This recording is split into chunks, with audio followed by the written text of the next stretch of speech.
The text from my neighbor arrived while I was having coffee in Florence. Eleanor, thought you should know. Your grandson and his wife moved a moving truck into your beach house this morning. They're unloading furniture. Do you want me to call the police? I stared at my phone for a long moment, then typed back, no police. Let them settle in. I'll handle it when I return next week. My Italian vacation had been planned for months, 3 weeks touring Tuscany with my book club, celebrating my 75th birthday. My grandson Derek knew I'd be gone. I'd told him at Sunday dinner and even mentioned that the beach house would be empty if he wanted to check on it. Apparently, he'd interpreted that as an invitation to move in. I forwarded the text to my property manager and lawyer with a simple message: prepare eviction paperwork. I'll be home Monday. Then I ordered another cappuccino and watched the sunset over the Ponte Vecchio. After 75 years of life, I'd learned something important. People will take whatever you don't protect. And I'd spent the last 50 years protecting everything. I returned to my Naples, Florida condo on Monday evening. The beach house was 20 minutes south, a modest 3-bedroom cottage I purchased 40 years ago for $80,000. It was now worth about $2.3 million, sitting on prime beachfront property. Tuesday morning, I drove down to check on the situation. The house looked different. Derek had replaced my simple beach furniture with expensive modern pieces. He'd installed a new grill on the deck. His wife Chelsea's Mercedes was in the driveway, the car I'd heard they couldn't afford but had bought anyway. I didn't knock. I used my key and walked in. Derek and Chelsea were having breakfast on my deck, drinking coffee from my Italian espresso machine, watching the waves crash on my beach. Grandma. Derek stood up, looking guilty for exactly 3 seconds before his expression shifted to defensive. What are you doing here? I thought you were in Italy until Friday. I came home early. Why are you in my house? We're not in your house. We live here now. Chelsea didn't stand, just sipped her coffee like she owned the place. Derek and I decided the beach house makes more sense for us than for you. You decided. You're 75 years old, Chelsea continued. You have that perfectly nice condo in Naples. You don't need 2 properties. Meanwhile, Derek and I are trying to start our family, and we need space. The beach is good for children. So you moved into my house without asking? We were going to ask, Derek said quickly, but you were away, and the opportunity came up to get out of our lease early, and you thought you'd just take it. Not take it, transition it. You can visit whenever you want, Grandma. We're not kicking you out. How generous. Chelsea set down her coffee cup. Look, Eleanor, let's be realistic. You're not getting any younger. Managing 2 properties is too much at your age. Derek is your only grandson. This house will be his eventually anyway. We're just accelerating the timeline. Accelerating the timeline, I repeated. By moving in while I was out of the country. We knew you'd make a big deal about it if we asked, Derek admitted. This way, it's already done. You can see how perfect we are for this place. We'll take good care of it. I looked around at my house, my furniture replaced, my photos removed, my space completely overtaken by 2 people who decided they deserved it more than I did. I need to make a phone call, I said. I'll be back this afternoon.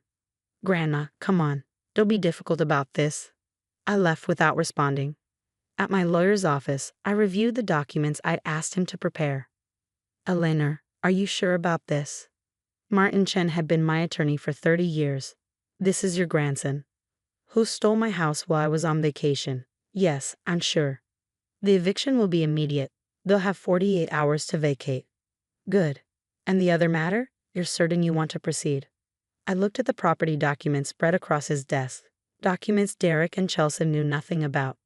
Documents that would change everything. Absolutely certain. I returned to the beach house at 4 p.m. with Martin, a police officer, and a locksmith. Derek answered the door annoyed. Grandma, what's with the entourage? We're trying to settle in. You're trying to steal my property. There's a difference. I handed him the eviction notice.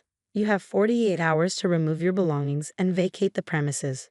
If you're not out by Thursday at 4 p.m., the sheriff will remove you. Derek's face went white. You're evicting us? Your own grandson? You moved in without permission. That's called trespassing. Chelsea appeared behind him, reading over his shoulder.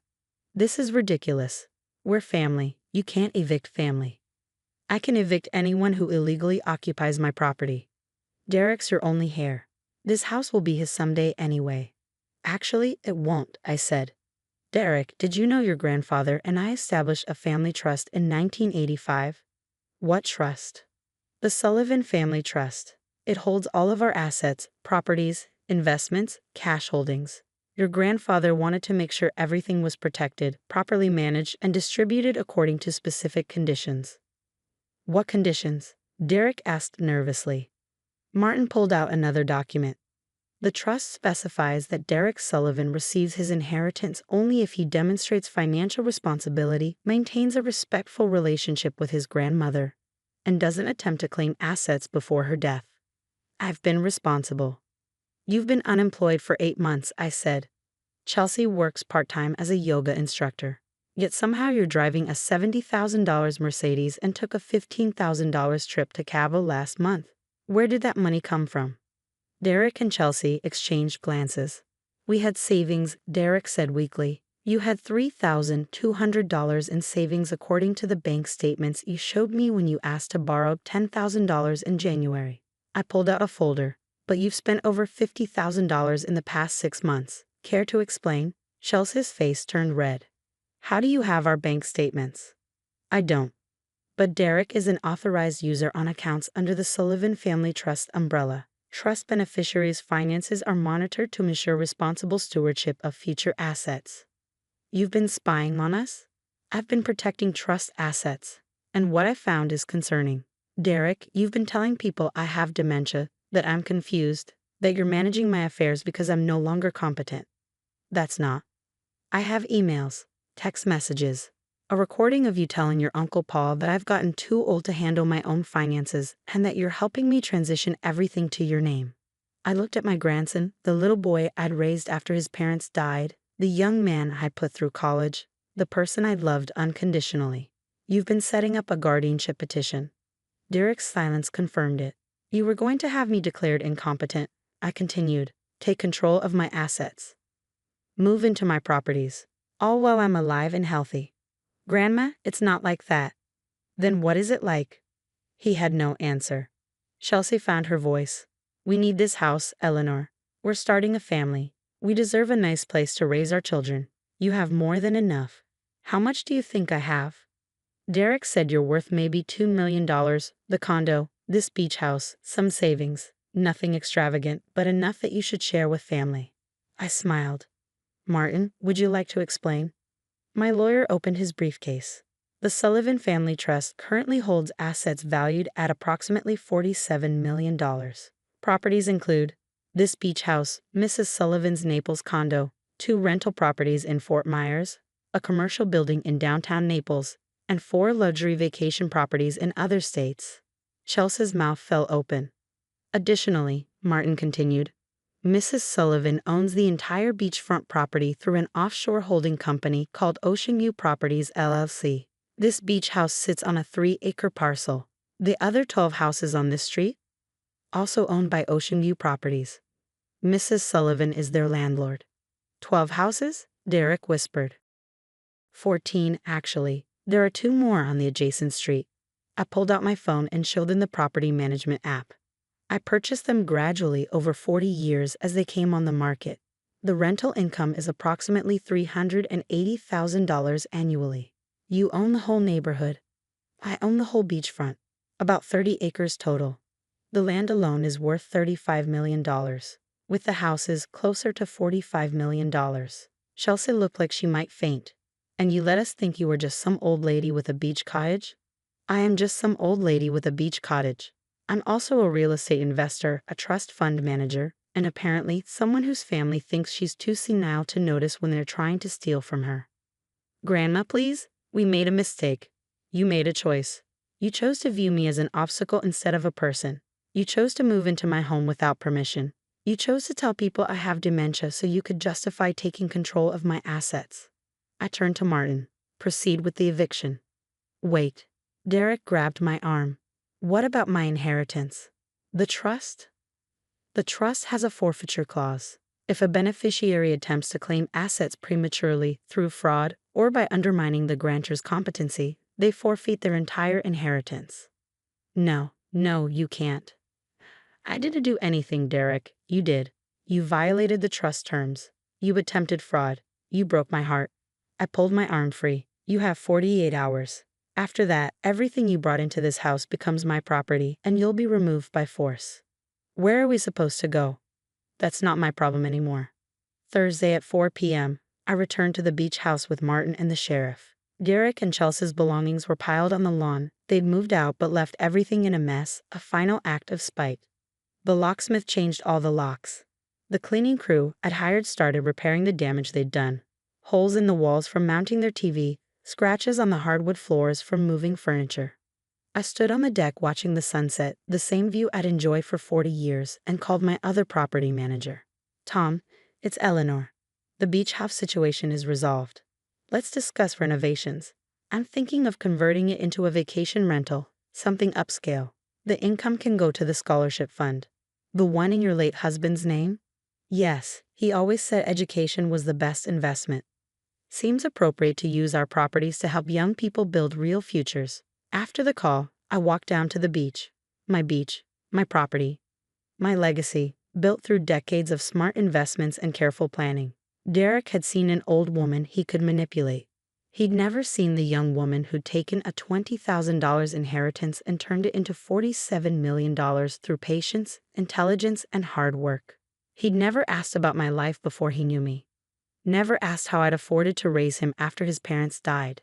Never questioned where the college tuition came from or how I maintained 2 properties on a fixed income. He just assumed. Assumed I was simple. Assumed I was old and confused. Assumed he could take whatever he wanted because Grandma wouldn't notice. My phone buzzed. A text from Derek. Grandma, please. Can we talk? I'm sorry. I made a terrible mistake. I deleted it without responding. Another text. We're staying in a motel. We can't afford rent anywhere. We have nowhere to go. I blocked his number. A text from Chelsea came from a different number. You're a bitter old woman who can't stand to see young people happy. I hope you're proud of yourself. I took a screenshot, evidence of harassment for the restraining order Martin was filing, and blocked that number too. Then I took a photo of the sunset over my private beach and sent it to my book club group chat. Home from Italy. Anyone interested in a girls' weekend at the beach house? Newly renovated, ocean views, plenty of wine. My treat. The responses came immediately. Absolutely. I'm in. When? I'll clear my schedule. I smiled and typed. This weekend. Bring your swimsuits. We're celebrating. Celebrating what? Freedom. Boundaries. And the fact that at 75, I'm still smarter than people who underestimate me. 6 months later, the beach house was a thriving vacation rental, earning $12,000 a month and funding scholarships for 3 students. I'd sold 2 of the other beachfront properties for $8 million total. The market was strong, and the timing was perfect. Derek had tried reaching out through relatives, through social media, even through a lawyer who sent a letter threatening to contest the trust. Martin responded with documentation of Derek's attempted guardianship petition, his fraudulent claims about my competency, and his illegal occupation of my property. Derek's lawyer withdrew immediately. I heard through family that Derek and Chelsea had moved to a small apartment in Fort Myers. Derek was working at a car dealership. Chelsea was teaching yoga full-time. They were struggling, bitter, and telling anyone who listened that I had stolen their inheritance. I didn't care.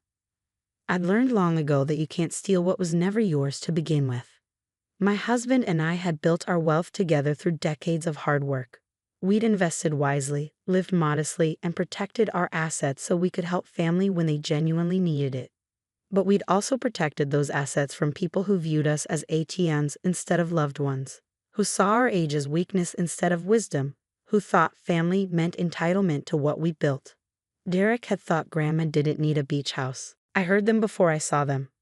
I'd come home early from my business trip, the pharmaceutical conference in Boston that Marcus had insisted I attend because networking is important, Diana. What he didn't know was that the conference had ended a day early and I'd caught an earlier flight home. I was walking up the driveway of our Westchester estate, the house I purchased 5 years ago, though Marcus told everyone he bought it, when I heard laughter coming from the pool house. Marcus's voice. She actually believes I married her for love.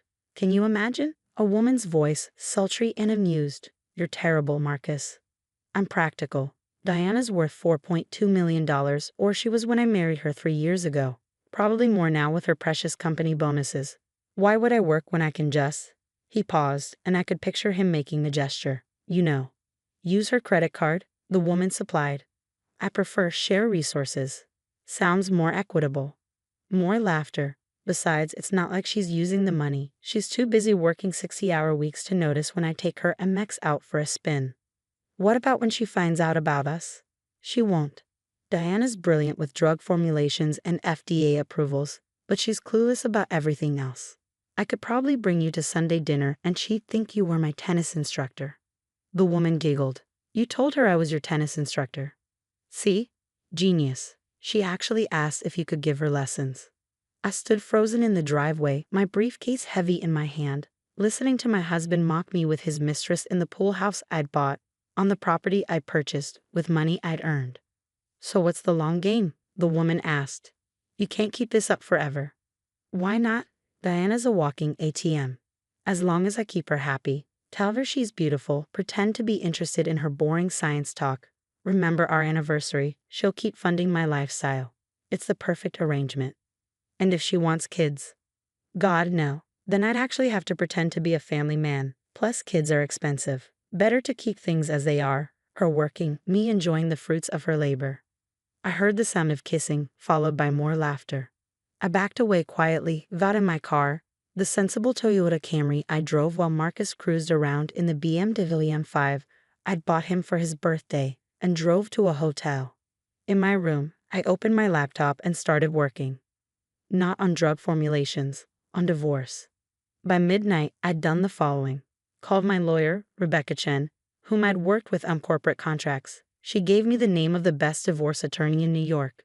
Called that attorney, who agreed to see me first thing Monday morning. Opened a new bank account at a different institution under my maiden name, Diana Foster.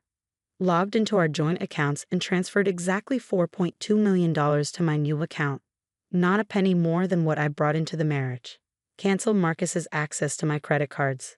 Changed the passwords on all my investment accounts.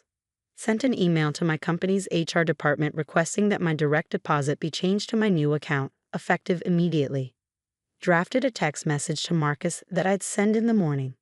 Then I did something I hadn't done in 3 years. I slept peacefully. Monday morning at 5 a.m., I drove back to the house. Marcus's BMW was still in the driveway. I used my key, my house, my key, and walked through the silent rooms. Everything looked the same, the furniture I'd paid for, the art I'd collected, the kitchen renovation I'd funded, all of it stamped with my money and Marcus's lies. I walked upstairs to our bedroom. Marcus was sprawled across the king-size bed, snoring softly. He looked so peaceful, so untroubled by what he'd done. I placed the divorce papers on his pillow, right next to his face, along with a printed copy of our bank statements showing the $4.2 million transfer. Then I took off my wedding ring and left it on top of the papers. I walked back downstairs, packed my laptop and the few personal items I actually cared about, and left. As I was loading my car, I sent the text. I heard everything at the pool house Friday night. The ATM is closed. Divorce papers are on your pillow. Don't bother calling. I blocked his number and drove away. Marcus tried everything. He showed up at my office building, but security escorted him out. He tried calling from different numbers until I had my assistant screen all incoming calls. He sent flowers with cards that said, "Let's talk." It was a misunderstanding, and most laughably, "I love you." The divorce attorney, Janet Morrison, was a shark in Channel suits. "This is going to be easy," she said at our first meeting. "The house is in your name only. You purchased it 2 years before the marriage. The money you transferred was yours before the marriage, clearly documented. New York is an equitable distribution state, but Marcus has no claim to premarital assets." "What about the renovations I made during the marriage?" "Those might be considered marital property, but we're talking maybe $200,000 in value. He's not entitled to your company bonuses, your stock options, or your salary. And since he hasn't worked a day since you married him, he has no income to claim you should support. He's going to fight this.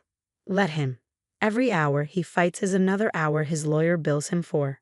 And since he has no money," she smiled, "this will be a very short fight." She was right. Marcus hired a lawyer, using the last $15,000 in our joint checking account before I could close it. His attorney sent aggressive letters demanding half of everything. The house, my retirement accounts, my investments, even my company stock options. Janet responded with a single devastating letter outlining the prenuptial agreement I'd insisted on, the one Marcus had signed while joking that we'd never need it because we're soulmates, which clearly stated that all premarital assets remained separate property. Marcus's lawyer withdrew from the case within a week. 6 weeks after I'd walked out, Marcus showed up at my office again. This time security called me before removing him. 5 minutes, I told them, then escort him out. They brought him to a conference room. He looked terrible, unshaven, wearing wrinkled clothes, thinner than I'd ever seen him. Diana, please, I'm begging you. I have nothing. I can't even afford rent. You should have thought of that before calling me a walking ATM. I was joking, trying to impress Sophia. Men say stupid things.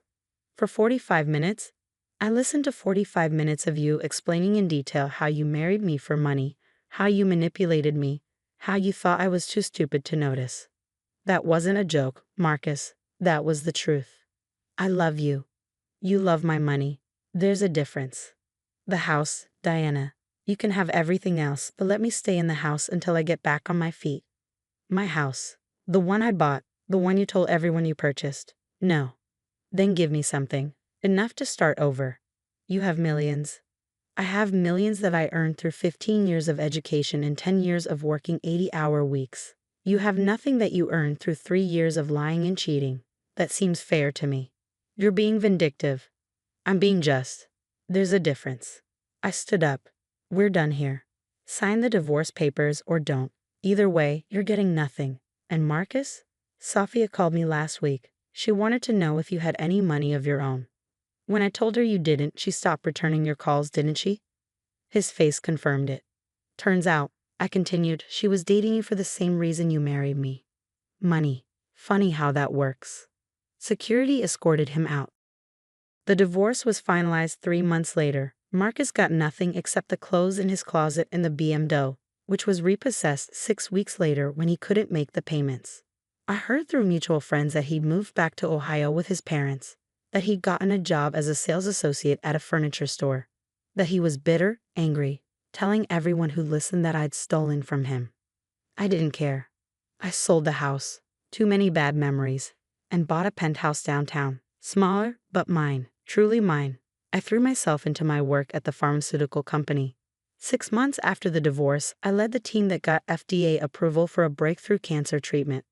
The company's stock soared. My stock options were suddenly worth $8 million. A year after I'd walked out, I was promoted to VP of Research and Development. At the celebration dinner, my CEO gave a speech about dedication, brilliance, and integrity. Diana Foster represents everything this company values, he said. She's someone who knows her worth and never settles for less than she deserves. My colleagues applauded, not knowing the full story. But I knew. I knew that I'd spent 3 years being told I was lucky to have a husband who put up with my long hours and demanding career. 3 years of being made to feel guilty for being successful. 3 years funding a lifestyle for a man who saw me as nothing more than a bank account. And I knew that the best revenge wasn't making Marcus suffer. It was succeeding without him, thriving without him, building a life so full and rich and meaningful that he became nothing more than a footnote in my story. 2 years after the divorce, I was at a medical conference in Chicago when someone tapped my shoulder. Dr. Foster, I'm such a fan of your work on targeted cancer therapies. I turned to see a man about my age, attractive, wearing a name tag that identified him as Dr. James Richardson from Johns Hopkins. Thank you, I said. I'm familiar with your immunotherapy research. Brilliant work. We talked for hours about science, medicine, the challenges of FDA approvals, and clinical trials. He didn't ask about my personal life, my bank account, or whether I could buy him dinner. He just talked to me, like I was interesting, like my brain was the most attractive thing about me. When the conference ended, he asked if I'd like to get coffee sometime. I'd like that, I said. 6 months later, James and I were dating. He was a doctor, financially secure, intellectually curious, and genuinely kind. He paid for dates. He was interested in my work but never felt threatened by my success. He introduced me to his family as Diana, the brilliant scientist I'm lucky to be with. When I told him about Marcus, about being called a walking ATM, about the divorce, he was horrified. What kind of person does that, he asked. Uses someone they claim to love? Someone who doesn't understand the difference between price and value, I said. Well, I understand your value, and it has nothing to do with your bank account. A year after that, James proposed. Simple, private, genuine. No grand gesture, no expensive ring I'd have to finance myself. Just him, on one knee in my apartment, asking if I'd build a life with him. Yes, I said, but we're getting a prenup. He laughed. Absolutely, whatever makes you feel safe. We got married 2 years after we met. A small ceremony, close friends and family only.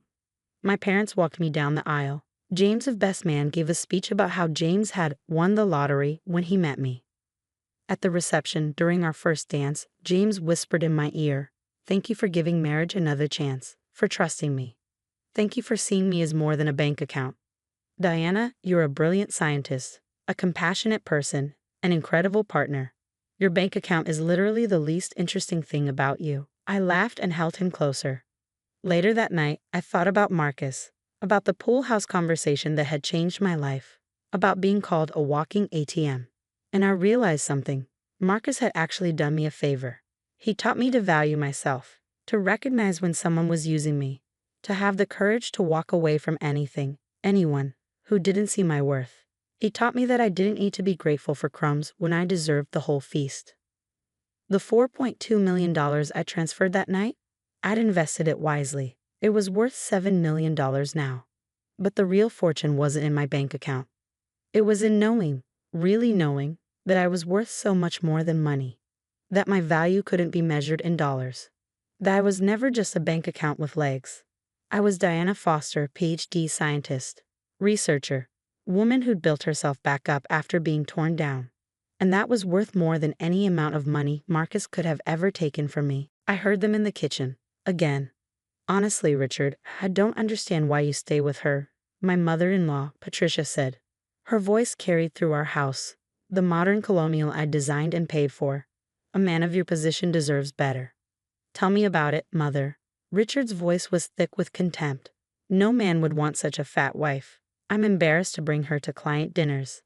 I stood in the hallway, laptop in hand, listening to the same conversation I heard variations of for the past 3 years. Every Sunday, Patricia came for brunch. Every Sunday, they discussed my weight like I was a disappointing stock portfolio instead of a human being. You should have married Jessica Thornton, Patricia continued. Beautiful girl. Thin. From a good family. Jessica didn't have Sarah's money, though. That's the trade-off. Still, dear, there must be a limit to what you'll tolerate for money. There is, and I'm reaching it. I walked into the kitchen, my size 16 body moving confidently despite their words. Morning, Patricia. Richard. Coffee's ready. They barely glanced at me. Patricia wrinkled her nose slightly, her usual greeting. Sarah, darling, Richard said with false sweetness. Mother and I were just discussing the charity gala next month. I think it might be better if you sit this one out. You know how those events can be uncomfortable for you. Translation. I don't want to be seen with you. Of course, I said, pouring coffee. Whatever you think is best. Good girl. He patted my hand like I was a dog. Why don't you work on that new project you mentioned? The tech integration thing? Keep yourself busy. Actually, I finished that yesterday. The buyer signed the final contracts. Richard looked up, mildly interested. Buyer? What buyer? For the company, Novus Industries. I sold it. He laughed. Sarah, stop playing. Novus isn't for sale. It was. As of 9 a.m. yesterday, the sale is complete. $12 million. Final payment clears tomorrow. The laughter died. What are you talking about? We can't sell Novus without board approval. The board approved it, unanimously. I called a special meeting last week while you were in Miami with Jessica Thornton. Richard's face went white. Patricia's coffee cup paused halfway to her lips. You were in Miami with Jessica, Patricia asked her son. That's not important right now, Richard snapped. He turned to me, his expression shifting from shock to anger. Sarah, you can't sell our company without my consent. Our company? I said calmly. Let me clarify something. Novus Industries was founded 8 years ago by me, using $200,000 of my inheritance from my grandmother. I built it from nothing while working 80-hour weeks. You came along 3 years ago with your MBA and your connections and convinced me we should get married and that you'd help run the company. I made that company what it is. You showed up to board meetings and took clients to golf. I wrote the code. I secured the patents. I negotiated the contracts. I built the technology that made Novus worth $12 million. I sipped my coffee. And 2 years ago, when we got married, you insisted we keep finances separate. Remember? You said you were old-fashioned and wanted to maintain your independence. Sarah, what are you? That prenup you made me sign, the one your lawyer drew up, stated very clearly that all premarital assets remain separate property. Novus was my premarital asset. You have no legal claim to it. Richard stood up so fast his chair fell backward. You can't do this. I'll sue. I'll take you for everything. With what money, Richard? You stopped working when we got married. You've been living off my income for 3 years. Your bank account has $4,300 in it. I checked. Patricia finally found her voice. Richard, is this true? You have no money? Mother, stay out of this. Your father left you $2 million. Where is it? Richard's silence was answer enough. You spent it. Patricia's voice rose. $2 million in 3 years? I had expenses, a lifestyle to maintain. I'm a businessman. I needed to look successful. You needed to look successful while mocking your wife for her weight? I asked quietly. While calling her fat every Sunday? While cheating on her with Jessica Thornton in Miami? How did you? Your credit card statements, Richard. The ones that come to my email because I'm the primary account holder since you couldn't get approved on your own. Hotel rooms, dinners, jewelry, which I never received, so I assume went to Jessica. Patricia looked like she might faint. Richard Andrew Morrison, you did not. It's not what you think. It's exactly what you think, I said. He's been having an affair for 8 months, with the thin, beautiful Jessica Thornton from the good family, the one you wished he'd married. I pulled out my phone and opened a folder. I have photographs, hotel security footage, credit card receipts, a very interesting video from his Miami trip that I'm sure you both prefer I not describe. You've been spying on me? Richard's face was purple now. I've been documenting evidence for divorce proceedings. There's a difference. I finished my coffee and set the cup in the sink. The sale of Novus closes tomorrow. $12 million will be transferred to my private account, the one you don't have access to. I've already moved my assets out of our joint accounts. You'll find about $3,200 in there, your contribution from the last 3 years, minus the $80,000 you spent on Jessica. Sarah, you can't. This is theft. It's asset recovery. My assets. My company. My money. I picked up my laptop. The divorce papers are on your desk in the study. I'm filing for dissolution based on adultery. Pretty straightforward. Where do you think you're going? Richard blocked my path to the door. Somewhere you'll never find me. Don't worry, I've left you the house, which I'm sure you'll realize you can't afford within about 3 months when the mortgage is due. Property taxes are due next month too. That's $18,000. Good luck. The house is in both our names. Actually, it's not. Check the deed. I bought this house before we married. You convinced me to let you live here, but I never added your name to the title. My lawyer made sure of that. Patricia stood up, wobbling slightly. Sarah, dear, let's not be hasty. Richard made mistakes, but surely we can work this out. Mrs. Morrison, you spent 3 years telling your son he deserves better than me. You've made comments about my weight, my clothes, my cooking, my career. You've made it crystal clear I'm not good enough for your precious son. I smiled.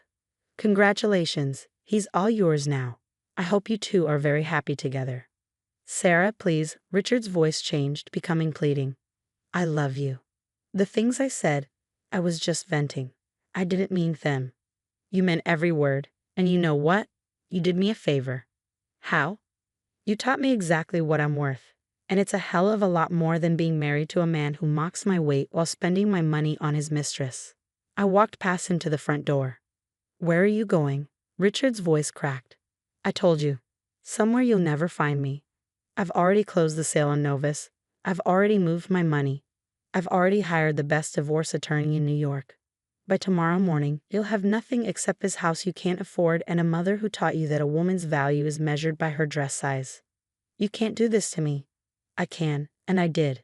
Enjoy your Sunday brunch, Richard. You and Patricia can discuss what a disappointment I was. I opened the door. Oh, and Richard? Jessica called me yesterday. She wanted to know if the rumors about Novus selling were true. When I told her yes, she asked if you'd be getting half the money. I told her the truth, that you'd be getting nothing. She hung up. I don't think she'll be returning your calls. His face confirmed what I already knew. He'd been planning a future with Jessica, funded by my company sale. You vindictive bitch. No, Richard. I'm a businesswoman who finally woke up and realized she was being used. There's a difference. I walked out of my house, seemed to be Richard's problem, and got into my car. Not the modest sedan I usually drove, but the Mercedes I kept in storage because Richard said it was too flashy and made him look like he wasn't the breadwinner. As I drove away, I looked in the rearview mirror and saw Richard standing in the driveway, his mother beside him, both of them looking lost. I didn't feel guilty. I felt free. 6 months later, I sat in a cafe in Barcelona, laptop open, working on my new venture. I'd taken the $12 million from the Novus sale and invested $5 million in a new startup, artificial intelligence for healthcare. I was the sole owner, sole founder, and I'd hired a team of brilliant engineers who cared about innovation, not my dress size. My phone buzzed, an email from my divorce attorney, Janet Morrison. No relation to Richard, thankfully. Sarah, great news. Divorce finalized. He tried to fight for the house, but the prenup and deed were airtight. He's been ordered to vacate by the end of the month. He's also on the hook for his own legal fees, $75,000, which he can't pay. His lawyer has filed a lien against any future assets. Thought you'd enjoy knowing that. Also, Jessica Thornton is now dating the hedge fund manager. She and Richard are no longer in contact. Enjoy Barcelona, Janet. I smiled and closed the email. A man at the next table caught my eye. Pardon, but I couldn't help noticing your code. Are you a software engineer? I am. CEO of a new AI healthcare company, actually. Impressive. He extended his hand. I'm Dr. Carlos Mendoza. I work at Hospital Clinic. We're actually looking for AI solutions for patient data management. We talked for 2 hours about technology, about healthcare, about innovation. He never mentioned my weight.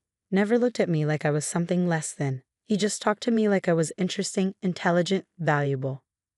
When we parted ways, he asked if I'd like to have dinner sometime, to discuss a potential business partnership, he said, then smiled. And because I'd enjoy getting to know you better. I'd like that, I said. That night, back in my Barcelona apartment, the beautiful place overlooking the Mediterranean that I'd rented for 6 months, I thought about Richard. About the years of comments about my weight. About feeling grateful that he'd chosen me despite my body. About working 80-hour weeks to build a company while he played golf and called me fat behind my back. And I thought about the $12 million sitting in my account. About the new company I was building. About the freedom of not having to listen to Patricia's criticism or Richard's contempt. About Carlos, who looked at me like I was exactly enough just as I was. I pulled out my phone and opened Instagram. Richard's profile was still public. His latest post was a selfie with the caption, "New beginnings. Difficult times make stronger men. Blessed entrepreneur comeback." I laughed out loud. He was rebranding his divorce and financial ruin as a personal growth journey. The comments were brutal. Didn't you lose everything in a divorce? Isn't this the guy whose wife left him broke? Heard your company got sold and you got nothing. That true? I didn't comment, didn't like or share, just closed the app. Richard's opinion of me, of my weight, my worth, my value, didn't matter anymore. I'd spent 3 years being told I should be grateful someone wanted me, that my body was shameful, that I was lucky to have a husband despite my size. And now I knew the truth. Richard was lucky to have had me. He just hadn't been smart enough to realize it. The man who called me fat was now living in his mother's basement, working at a car dealership, trying to pay off legal fees. The woman he called fat was drinking wine overlooking the Mediterranean, running a multi-million-dollar company and planning dinner with a handsome doctor who looked at her like she was exactly perfect. Funny how things work out. A year later, I received a message from Richard on LinkedIn. He'd been blocked everywhere else.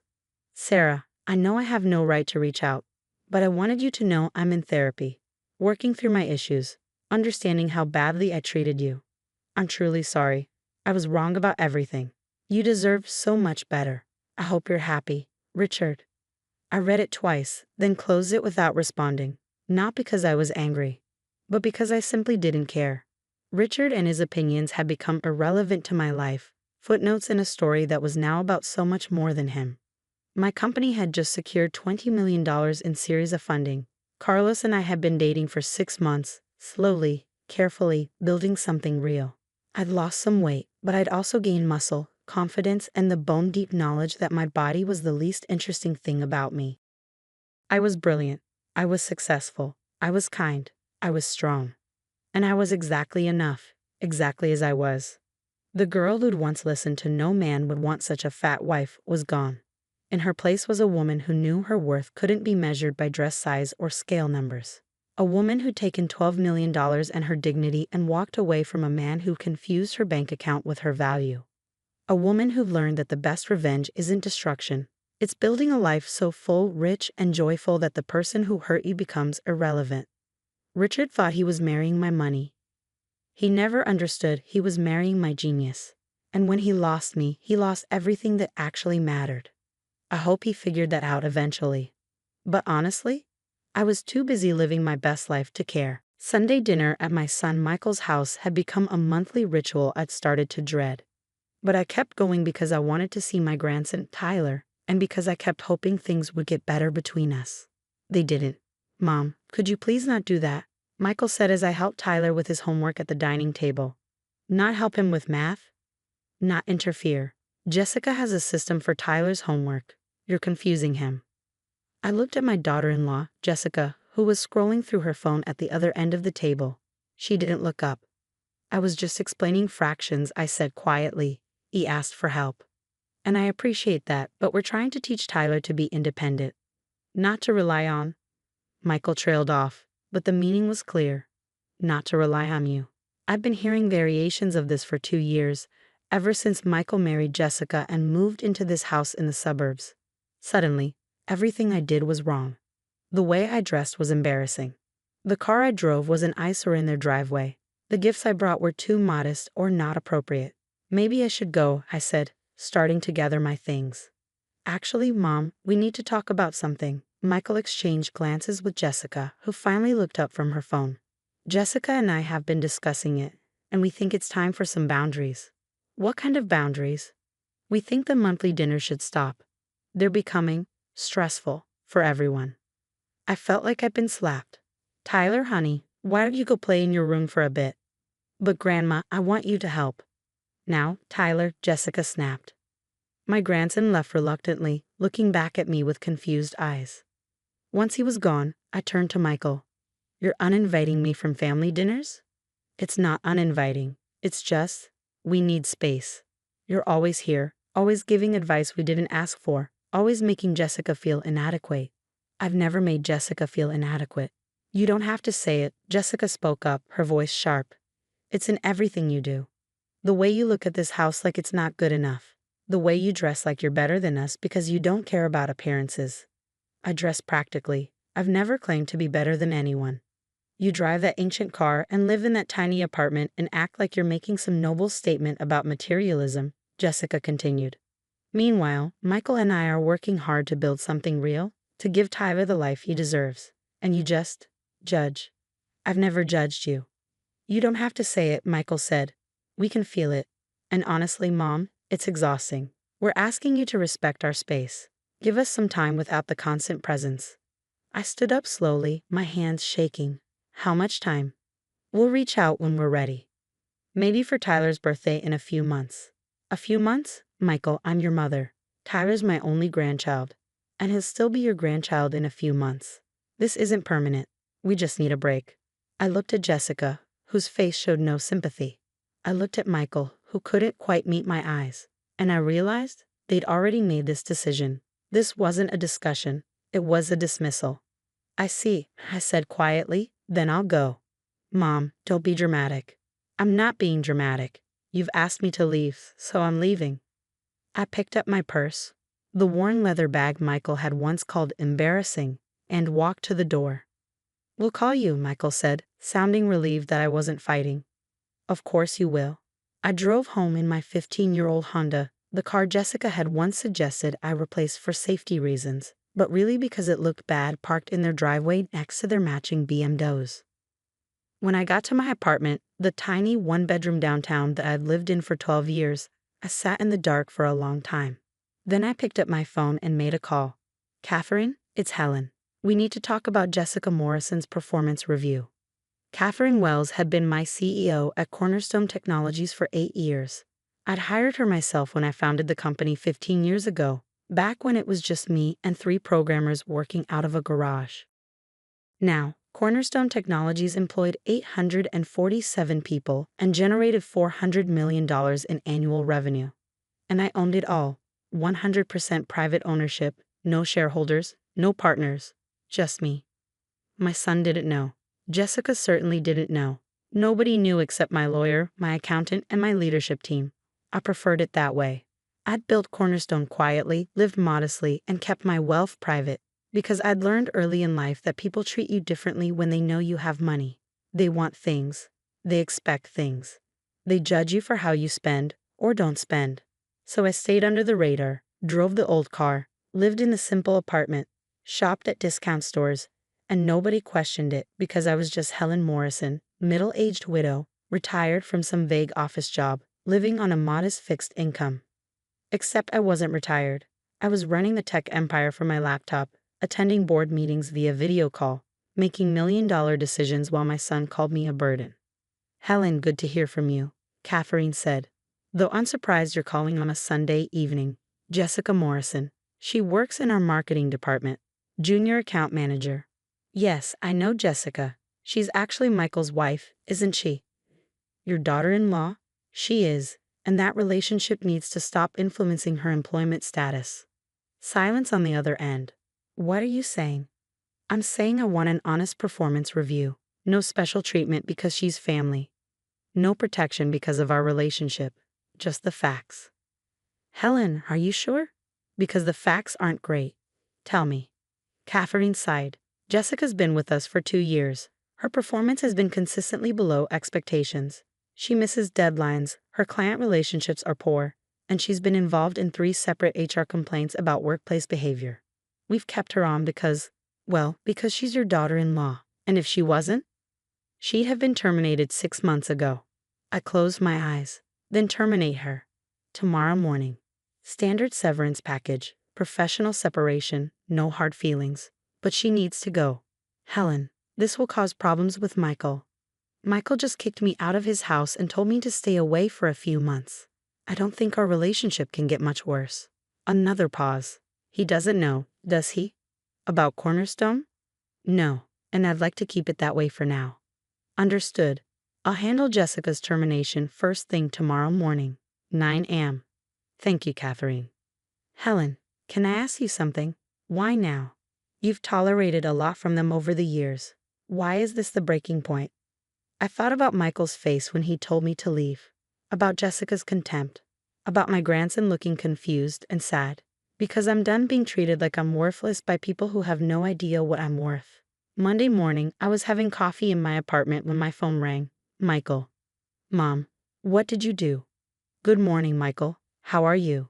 "Don't play games. Jessica just got fired. From her job. Out of nowhere. They called her into HR at 9 a.m. and terminated her." "Did you have something to do with this?" "Why would I have anything to do with Jessica's employment?" "Because it's too much of a coincidence. We kick you out yesterday, and today Jessica loses her job. What did you do? Call her boss? Make some complaint?" "I didn't call Jessica's boss or make any complaints. I have no relationship with Cornerstone Technologies." That was technically true. I didn't have a relationship with Cornerstone. I owned it. "Then how do you explain the timing?"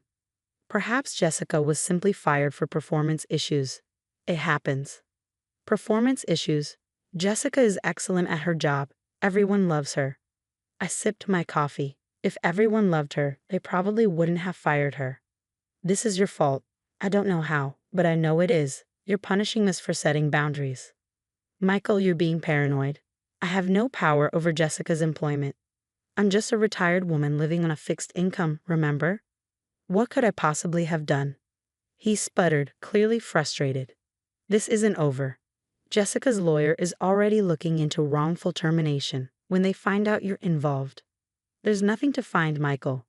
But please do have her lawyer investigate. I'm sure Cornerstone Technologies' legal team will be very thorough in demonstrating that Jessica's termination was entirely performance-based." I could hear Jessica shouting in the background, "Let me talk to her." "No, Michael said, but the phone was already being snatched away.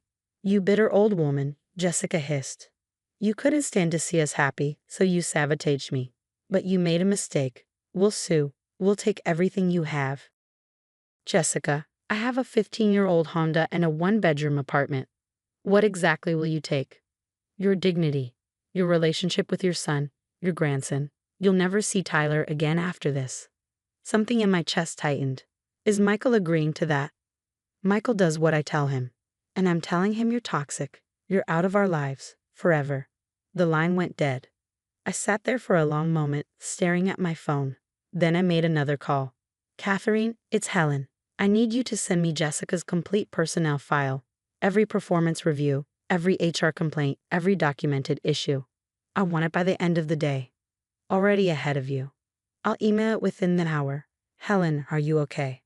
I'm fine, just preparing for the fight they're about to start. The lawsuit came 3 days later.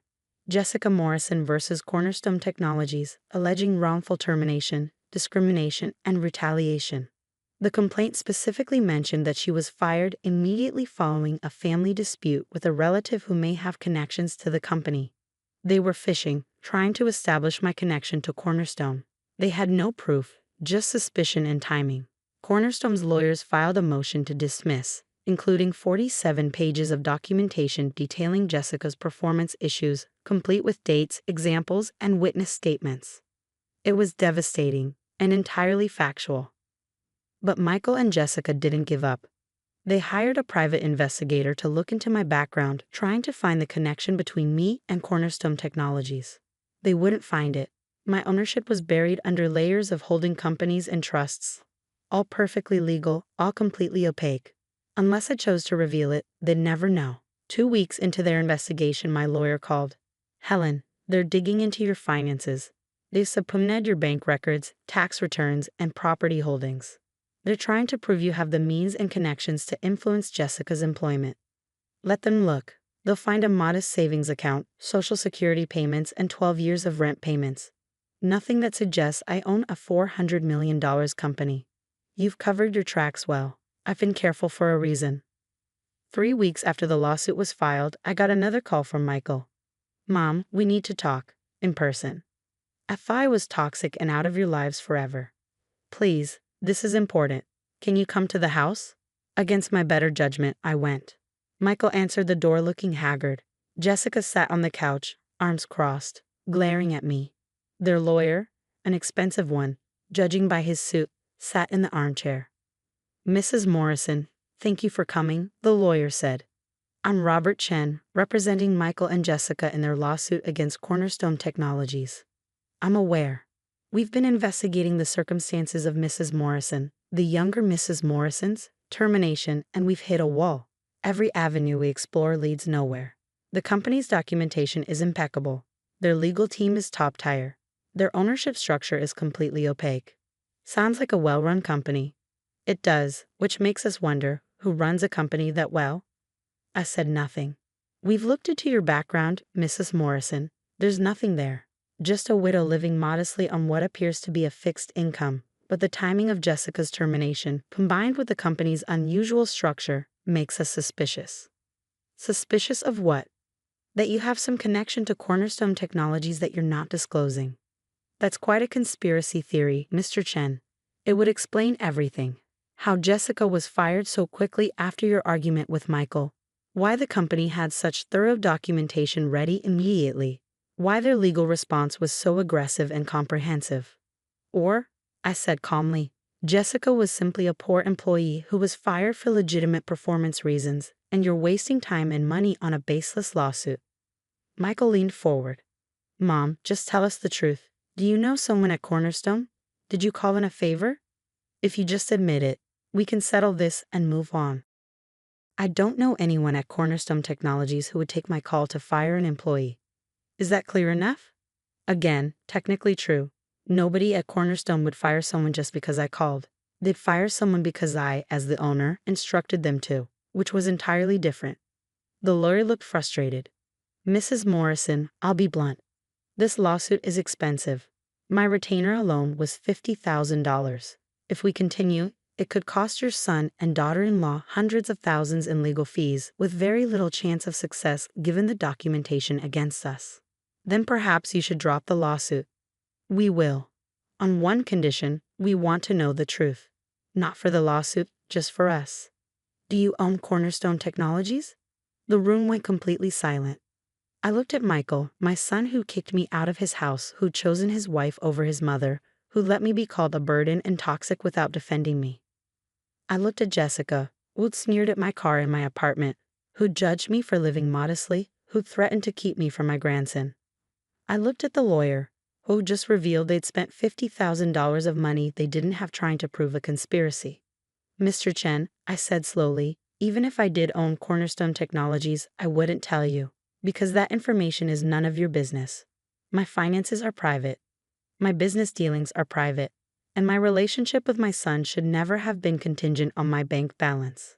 That's not an answer, Jessica snapped. It's the only answer you're getting.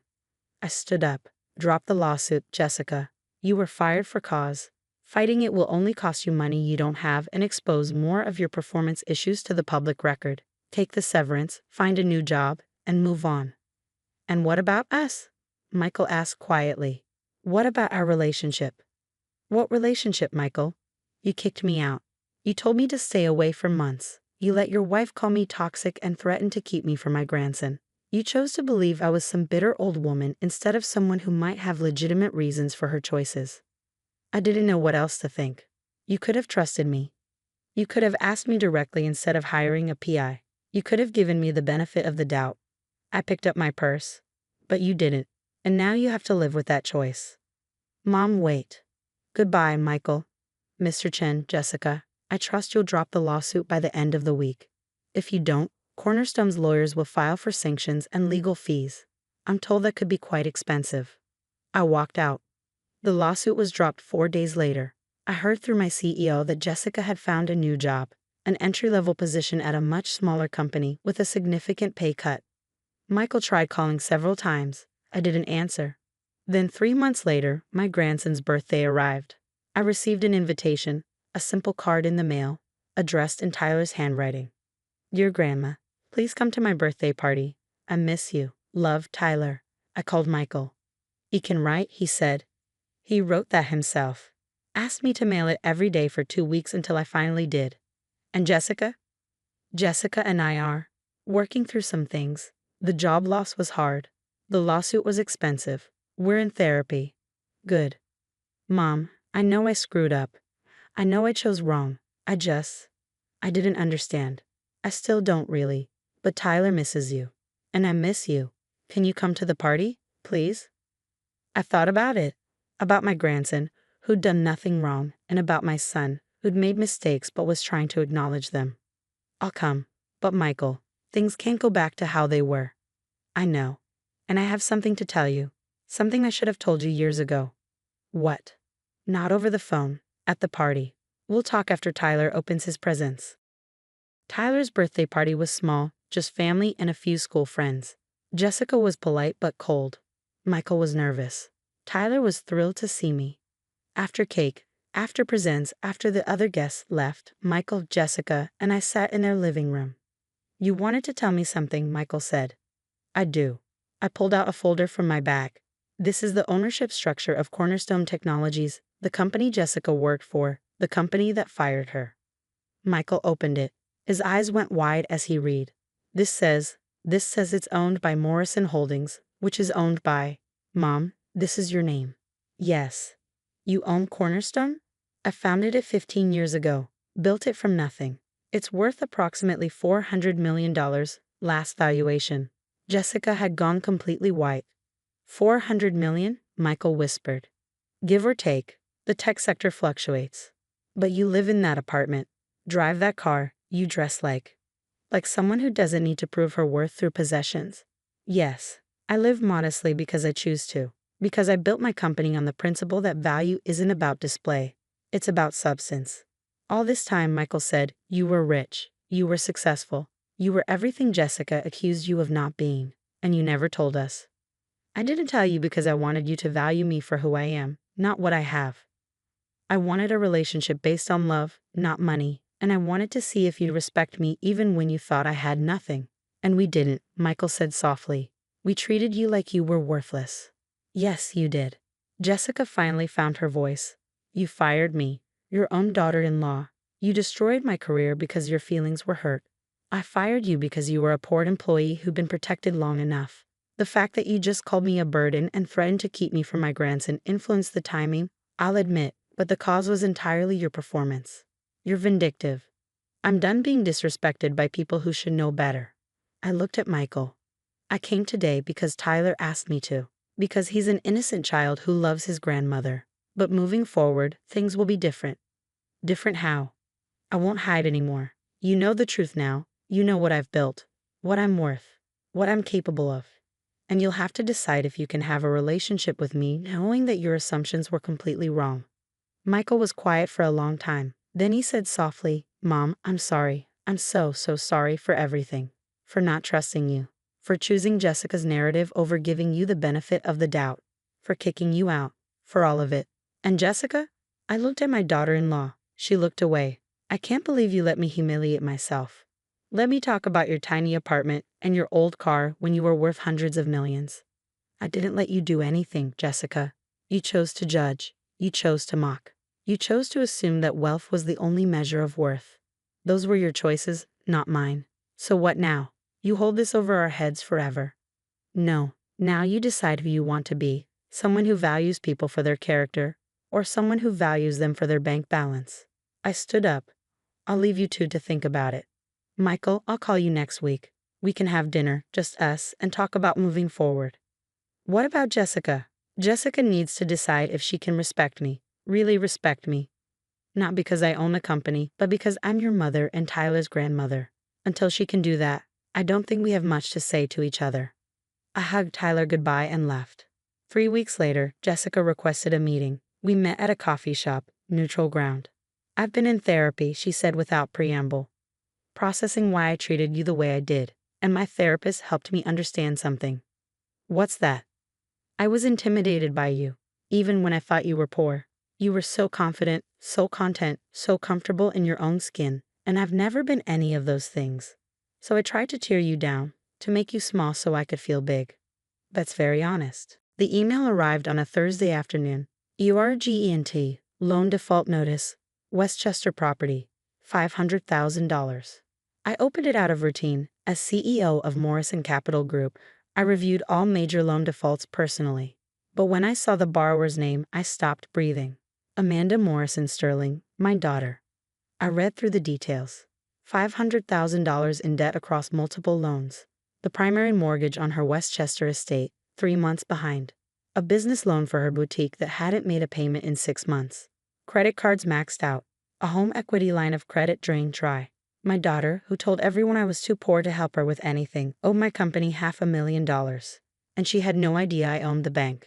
I picked up my phone and called my head of collections. David, the Morrison Sterling account. I want a full forensic review. And schedule a meeting with the borrowers. Tomorrow, 10 a.m. Ma'am, tomorrow's Friday. They might need more notice. Tomorrow, David, make it happen. I haven't spoken to Amanda in 3 years, not since her wedding to Christopher Sterling, son of the Sterling Hotel Empire, where I wasn't allowed to sit with the family. I was relegated to the back of the venue, introduced to no one, and dismissed before dinner service. My mother's circumstances are modest. I'd overheard Amanda tell Christopher's parents. She lives very simply. I try to help her when I can, but she's proud, refuses assistance. I'd driven home that night in my 10-year-old Camry, the car I kept for daily errands, and hadn't reached out since. If Amanda wanted to believe I was poor, let her believe it. But now, sitting in my corner office overlooking downtown, reviewing her financial catastrophe, I realized her lies had caught up to her. And I was about to catch up to her lies. Friday morning, 10 a.m. Amanda and Christopher arrived at Morrison Capital Group headquarters, the building I'd owned for 15 years. The company I'd built from nothing after my husband died, leaving me with a toddler and $50,000 in life insurance. I watched them on the security monitors as they entered the lobby, Amanda in a designer dress that probably cost $5,000, Christopher in a bespoke suit, both of them carrying the confidence of people who'd never truly struggled. My assistant buzzed. Ms. Morrison, the Sterlings are here. Conference room B. I'll be there in 5 minutes. I gave them time to settle in to get nervous. Then I walked down the hall, my practical pumps clicking against the marble floors, carrying the file that contained their financial destruction. I opened the conference room door. Amanda's face went white. Mom? Christopher looked confused. Amanda, why is your mother here? I closed the door behind me and sat at the head of the table. Mr. and Mrs. Sterling, thank you for coming. I'm Rebecca Morrison, CEO of Morrison Capital Group. We're here to discuss your outstanding debt of $547,382. Wait, Christopher said slowly. Morrison Capital Group, you own this company? I founded it 28 years ago. We hold $2.3 billion in assets under management. Your loans represent a small portion of our portfolio, but defaults of this magnitude require personal attention. Amanda couldn't seem to form words. Now, I continued, opening the file, let's review your situation. Your primary residence, the Westchester estate purchased for $2.8 million 3 years ago, is 3 months behind on payments. That's $47,000 in arrears. Your boutique, Sterling Style, has a business loan of $300,000 that hasn't received a payment in 6 months. Various credit cards and lines of credit total another $200,000. All told, you're in default on over $500,000. There's been a mistake, Christopher said, his voice tight. We have the money. There was a bank error. There was no bank error, Mr. Sterling. You're broke. Amanda found her voice. You can't talk to us like that. We're borrowers who defaulted on loans with my institution. I can talk to you exactly like that. I pulled out another document. According to our investigation, you've been maintaining a lifestyle well beyond your means for the past 2 years. The boutique loses $40,000 a month. Your house costs $16,000 monthly to maintain. Your cars, your club memberships, your shopping habits. You spend approximately $75,000 a month while earning less than $30,000. Christopher's face had gone red. This is humiliating. Amanda, you said your mother was poor. That she couldn't possibly understand business or finance. I am poor, Amanda insisted, looking at me desperately. You drive that old car, you live in that tiny apartment, you shop at discount stores. I drive a 2014 Camry for daily errands because it's practical. I also own a Mercedes S-Class and a vintage Jaguar, both kept in my private garage. I live in a modest 2-bedroom apartment downtown because I prefer it.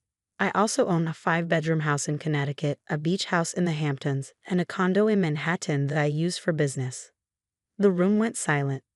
As for shopping at discount stores, I continued, I find excellent value there. But I also have accounts at Bergdorf Goodman and Saks. I simply don't need to announce my purchases to feel validated. Your worth. Amanda couldn't finish. Approximately $50 million. Give or take a few million depending on market conditions. I turned to the next page. Which brings us to your current situation. You owe my company over $500,000. You have 30 days before we begin foreclosure proceedings on your house and repossession of your assets. You can't do that, Christopher said. My father has connections. Political connections. We'll fight this. Your father already tried. He called yesterday after receiving our notice. I explained the situation. He declined to help you. Christopher went pale. That's impossible. My father would never. Your father is tired of bailing you out. This is the 3rd business venture you failed at, Mr. Sterling. He told me, and I quote, maybe it's time Christopher learns the consequences of his choices. Amanda was crying now. Mom, please. We'll lose everything. The house, the boutique, our cars. You'll lose the things you couldn't afford in the first place. The things you bought to impress people who don't actually care about you. But everyone will know. The Sterling family, our friends, the country club. Everyone will know that you live beyond your means and face the consequences. Yes, I folded my hands. Much like everyone at your wedding knew you were ashamed of your poor mother who didn't belong in their world. I never said that. You absolutely did, Amanda. You told the Sterlings I was too poor to help with the wedding. Too simple to understand high society. You seated me in the back like an embarrassment. You introduced me to no one. You made it clear I didn't belong in your new life. Christopher looked at his wife. You told me your mother was struggling, that she could barely afford her rent, that you sent her money when you called. You sent me money? I almost laughed.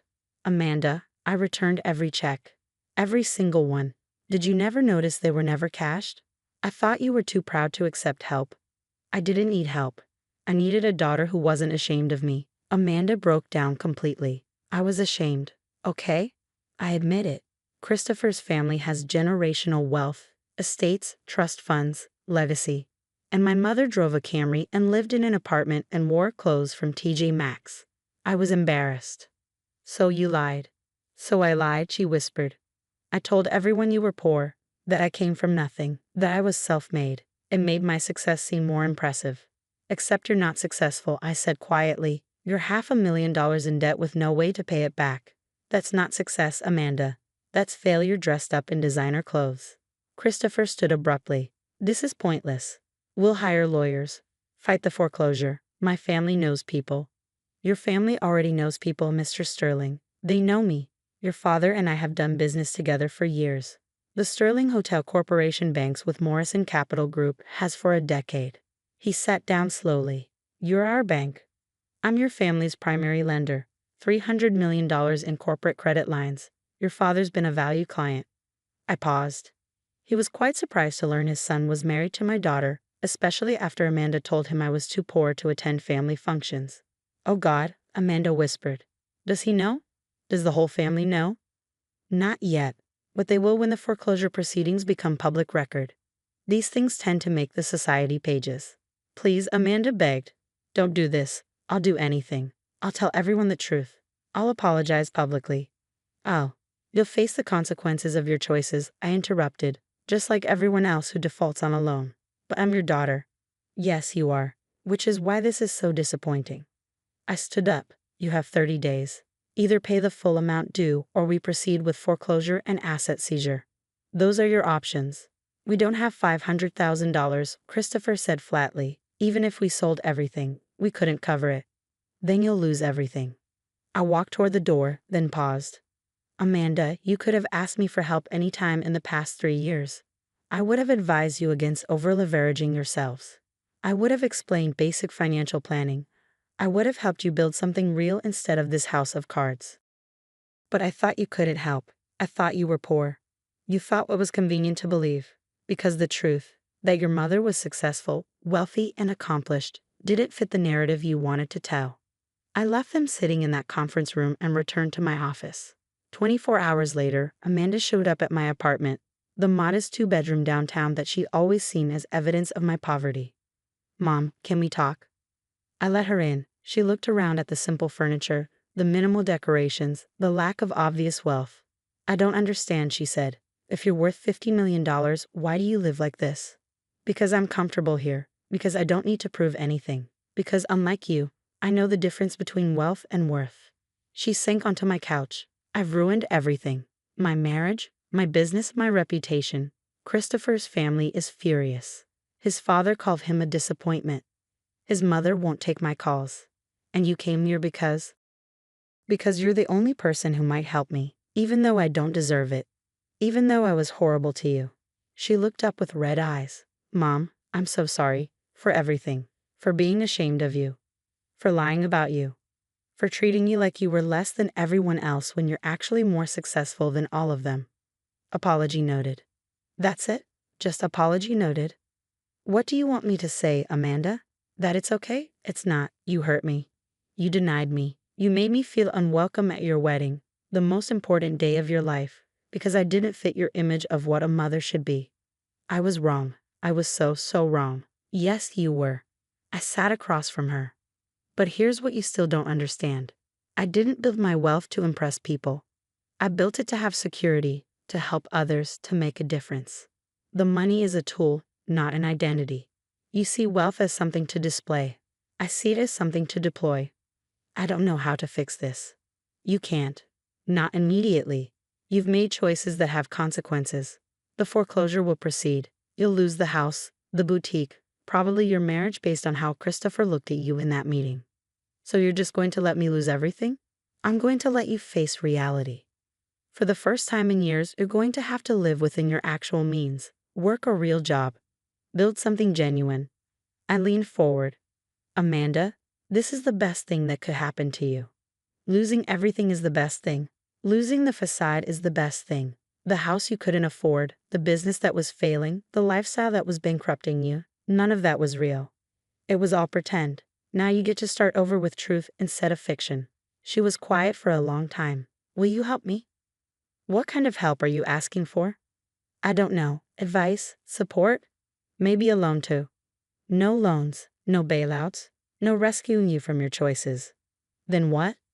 I'll help you find a job, a real job, something in your skill set. I'll help you find an apartment you can actually afford. I'll teach you financial planning, budgeting, living within your means. But I won't solve this problem for you. You have to do that yourself. Why? If you have $50 million, why not just pay off the debt? Because that would teach you nothing. You just make the same mistakes again. The only way you learn is by climbing out of this hole yourself. Amanda started crying again. I don't know how. Yes, you do. You're smart, capable, and resilient. You just forgot because you were too busy pretending to be something you're not. I handed her a tissue. The woman I raised could handle this. The question is whether she's still in there under all the designer labels and false pride. I want to be that woman again. Then be her. Starting now. The foreclosure proceeded. Amanda and Christopher lost the house, the boutique, and most of their assets. Christopher's parents insisted on an annulment, which turned into a bitter divorce.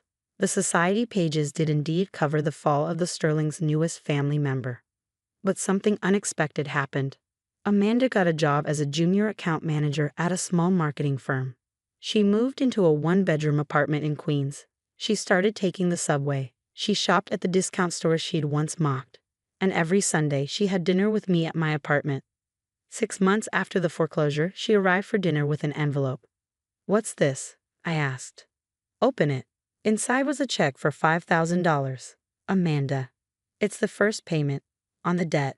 It'll take me years to pay back $500,000, but I'm going to do it. Every month, $5,000 until it's gone."